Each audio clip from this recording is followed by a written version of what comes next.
narasumber kita pada sesi kedua ini, Mas Suryo Hidayat.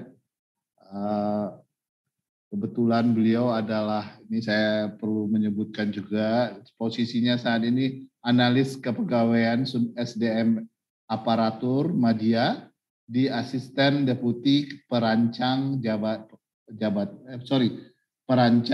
jabatan perencanaan dan pengadaan sumber daya manusia aparatur. Nah, kali ini melalui platform coaching klinik ini kita bisa memperdalam lagi membahas isu-isu seputar PPPK 2022 ini. Mas Suryo, waktu dan tempat saya persilakan. Terima kasih Bapak-Ibu sekalian, Pak Elvan. Karena konteksnya manajemen P3K, kalau dibahas manajemen P3K lebih detail mungkin lebih banyak, waktunya juga tidak cukup, tapi ini kaitan dengan hal-hal yang isu yang sekarang sedang berkembang. Kaitannya dengan pengadaan P3K, karena bagian dari manajemen P3K. Yang pertama Bapak Ibu sekalian, seperti diketahui kalau Bapak Ibu teman-teman semua berkecimpung di dunia kepegawaian, pastinya sudah tahu dengan adanya Undang-Undang 5 2014. Nah, ini yang menjadi dasar dalam pengelolaan manajemen ASN di kita semua. Yang pertama, Undang-Undang ASN ini mengamanatkan atau jelas di dalam situ bahwa aparatur sipil negara itu terdiri dari PNS dan P3K. Nah, PNS sendiri manajemen P3K itu sama-sama kita ketahui diatur di dalam PP 1117, kemudian PP 17 2020. Nah, yang P3K ini yang sebentar lagi mungkin akan ada pengumuman dalam waktu dekat ini kaitan dengan P3K ini. Ini diatur di dalam PP 49 2018. Nah, dua-duanya ASN ini baik PNS maupun P3K ini mengisi jabatan pemerintahan dan melaksanakan tugas pemerintahan. Jadi artinya ASN ini dibutuhkan untuk melaksanakan tugas-tugas pemerintahan dalam rangka mewujudkan tujuan pembangunan nasional. Nah, apa tujuan pembangunan nasional 5 tahun ke depan? Itulah prioritas-prioritas jabatan dalam rangka mencapai tujuan pembangunan nasional. Nah, konteksnya di situ. Kenapa ASN ini diperlukan? Nah, di dalam manajemen ASN ini ada beberapa ketentuan pelaksanaan. Yang pertama, Peraturan Presiden 38 2020 ini kaitan dengan jabatan-jabatan yang dapat diisi oleh P3K. Kemudian yang kedua, ketentuan pelaksana dari Undang-Undang ASN, Peraturan Presiden 98 2020 ini kaitan dengan tunjangan P3K. Berikutnya Peraturan Menteri 14 2019, berikutnya ada Keputusan Menteri 1197, kemudian ada Peraturan Keputusan Menteri 76, ini beberapa jabatan-jabatan yang dapat diisi untuk P3K.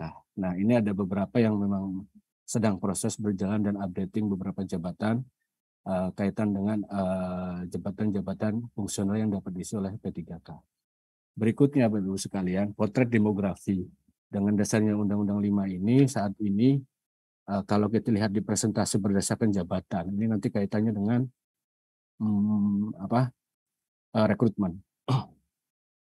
Yang pertama, jabatan struktural saat ini ada sekitar 99% untuk jabatan struktural. Kemudian 49%-nya adalah jabatan fungsional. Jabatan fungsional ini salah satunya bersumber atau berdampak dari penyetaraan birokrasi di situ. Nah, berikutnya ada jabatan pelaksana 42%. Ini hampir 50% diisi dari jabatan pelaksana dan jabatan fungsional. Jabatan pelaksana 42% ini bisa kebayang, jadi artinya di kita itu pelaksana itu masih banyak sekali di situ. Nah, ini yang sedang berkembang Bapak-Ibu sekalian kaitan dengan non ASN ini.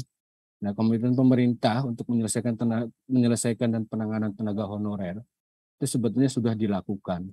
Yang telah bekerja di instansi pemerintah itu sudah dilakukan penyelesaian berdasarkan PP 48, kemudian PP 43 dan PP 56 2012. Ini beberapa era sebelum Undang-Undang ASN ini sudah dilakukan untuk penataan penyelesaian tenaga non ASN sebetulnya. Nah, di era sekarang berganti dengan undang-undang lahirnya Undang-Undang 5 2014, kemudian ketentuan pelaksanaannya di PP 11, PP 17, kemudian PP 49. Jadi ASN itu adalah profesi. dia bertanggung jawab terhadap performanya di situ. Nah, ini yang harus kita ketahui, pahami bersama bahwa ketentuan rekrutmen di dalamnya, ketentuan pengadaan di dalamnya itu kita mengikuti Undang-Undang 5 2014. Jadi sudah tidak lagi adanya mengangkat honorer-honorer tanpa tes di situ. Itu era lama dan itu undang-undang lama. Di situ. Kemudian berikutnya Bapak Ibu sekalian, kalau perlu kita flashback ke belakang, di PP 48, PP 43 yang sebelumnya disebutkan bahwa di situ sebetulnya dari tahun 2005 itu sudah dilarang untuk mengangkat PNS, mengangkat tenaga honorer itu. Nah, paralel dengan itu dilarang, kemudian dilakukan proses pendataan. Pendataan awal itu terdata 920.702 tenaga honorer di situ. Nah, dari 900 itu kemudian diangkat tanpa tes itu sekitar 860-an. Jadi sisanya itu 60 ribuan waktu itu. Dan kemudian berkembang banyak protes, tercecer dan lain sebagainya. Beberapa honorer juga demo dengan tercecer dan lain sebagainya. Akhirnya pemerintah mengeluarkan PP 56. Pendataan kembali. Setelah dilakukan pendataan itu jumlahnya membludak di situ. Ada 11 kali lipat. Dari 60 menjadi 648.000 di situ. Berikutnya kemudian dilakukan tes ini berdasarkan antara kesepakatan antara Komisi 3 komisi DPR, Komisi 2, Komisi 8, Komisi 10 waktu itu dilakukan tes sesama THK 2. Nah, setelah dilakukan tes sama THK 2 itu lulus 209 ribuan. Kemudian 438 ribu itu ini sisanya yang belum lulus. Jadi di database itu ada sekitar 438. Itu sebetulnya yang harus diselesaikan. Nah, kebayang 2005-2014 itu sekitar 1 juta diangkat tanpa tes, ya itu jadinya yang demografi tadi 1 juta sekian, ada 42% itu jabatan pelaksana di situ, karena rekrutmen PNS pertama masuk itu kan pasti pelaksana di situ. Beda dengan P3K. Nah, berikutnya dengan proses dari 2012 sampai 2021 itu sisa 410.000. Dan di tahun 2021 kemarin seleksi dan ditambah 2000 sekarang masih berjalan itu ada sekitar 51 ribuan itu mengikuti proses seleksi. Dan kemungkinan kalau nanti updating itu akan berkurang dari 410.000 akan berkurang karena sebagian dari 51.000 itu mengikuti seleksi. Nah, kalau diupdate mungkin sudah hampir dipastikan berkurang dari 410.000 di situ. Nah, dari situ Bapak Ibu sekalian, seperti yang disampaikan sebelumnya di PP 49 2018 itu ketentuan di dalam pasal 96 kemudian pasal 99 itu sebetulnya kita tidak dibolehkan untuk melakukan pengangkatan tenaga non ASN di situ. Nah, ketentuan di pasal 99 itu yang telah bekerja diberikan waktu atau tetap bekerja sampai dengan 5 tahun sejak PP ini ditetapkan. Artinya 5 tahun sejak 2018 tahunnya berarti di 2023 di situ. Terima kasih yang sudah subscribe. Bagi yang baru menemukan channel ini, like videonya, klik lonceng dan hidupkan notifikasinya. Jangan lupa di-subscribe. Tindak lanjut dari itu, tindak lanjut dari pasal 99, pasal 96, PP 48 itu mengingatkan, jadi melalui Kementerian PAN mengingatkan bahwa PPK untuk menyusun langkah strategis penyelesaian. Nah, dari situ berlanjut kemudian bersurat lagi, ada melalui surat Menpan lagi, untuk ketentuan dilakukan pendataan untuk diselesaikan. Maksudnya untuk pendataan dengan kriteria tertentu. Nah, berikutnya terakhir 19-17 itu cut off tanggal 30 September. Nah, ada beberapa yang kendala jaringan karena daerah-daerah tertentu yang memang sulit untuk mengakses internet, ini diberikan waktu untuk yang belum melakukan penginputan terhadap database di sistem aplikasi BKN, diberikan waktu diverifikasi terlebih dahulu, baru kemudian diuji publik. Terakhir nanti disampaikan kembali sebelum tanggal berapa ya, 22 kalau nggak salah, Oktober di situ. Tapi yang sudah untuk dilakukan uji publik juga Misalnya Pak Elvan ada honorer, saya honorer, kemudian yang didata ternyata hanya Pak Elvan. Nah, saya bisa mengajukan untuk protes, misalnya untuk mengajukan bahwa saya nggak didata dan lain sebagainya. Itu ada proses diuji di situ. Kemudian setelah itu Bapak Ibu sekalian, ini setelah nanti pemetaan sudah dilakukan, nah ini perlu disusun kebijakan seperti apa nanti kira-kira untuk penyelesaiannya, pemetaan, tapi ini masih proses. Nah, nanti penyelesaiannya dengan pengawasan. Nah, beberapa progres yang sudah dilakukan dari si pemetaan ini, yang pertama tenaga guru, ini berdasarkan data yang dihimpun dari teman-teman di Dikbud. Proses sekarang saat ini proses seleksi, kita keluarkan kebijakan Permenpan 20/2022 di situ. Nah, tenaga kesehatan saat ini sedang berproses, termasuk dengan tenaga teknis fungsional lainnya. Ini konsolidasi penyelarasan dengan SI-SDMK. SI-SDMK ini sistem informasi sumber daya manusia kesehatan yang dikelola oleh Kemenkes selaku instansi pembina. Nah, ini sedang berproses. Terakhir kemarin baru kami terima surat permohonan untuk afirmasinya.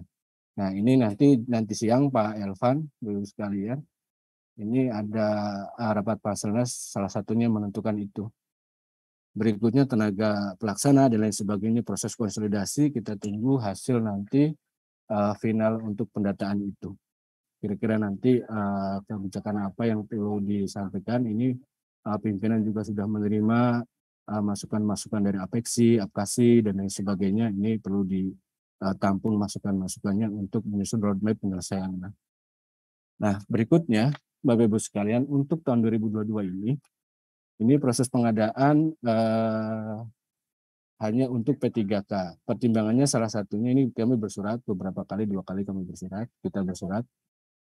Ini memperhatikan kemarin kondisi COVID, kemudian penyederhanaan birokrasi yang memang agak berpengaruh terhadap jumlah kebutuhan di situ. Kemudian berikutnya mencoba untuk berfokus pada pelayanan dasar, termasuk terutama guru dan kesehatan di situ. Sisa formasi yang kemarin belum terisi silahkan diusulkan kembali dan lain sebagainya. Ini untuk terutama untuk guru dan tenaga kesehatan. Kemudian berpihakan kepada XTH kedua. Ini kebutuhan THK 2 tentu THK 2 yang memenuhi persyaratan itu. Gaji dan tunjangan ini diusulkan oleh teman-teman untuk kaitan dengan kebutuhan ASN itu diusulkan oleh PPK baik pusat maupun daerah. Ini memperhatikan kemampuan dari masing-masing keuangan daerah, kemampuan di tempatnya. Nah, ini berdasarkan usulan dari Kemkes, berdasarkan usulan dari Kementerian Pendidikan, termasuk kebutuhan guru dan lain sebagainya, ini kebutuhan nasional sudah ditetapkan, namun untuk penetapannya Bapak Ibu sekalian, walaupun itu kebutuhan nasional, tetap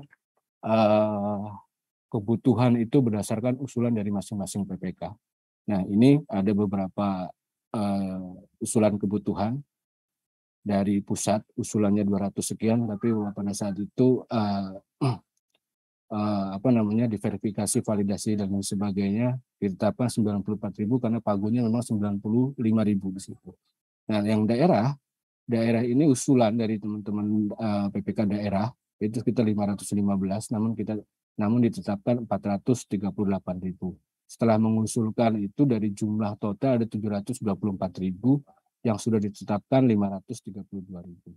Nah, ini ada beberapa hal, misalnya ada jabatan-jabatan yang tidak dapat diisi oleh PPK, teman-teman mengusulkan dan kemudian ini akhirnya berkurang. Itu salah satunya itu.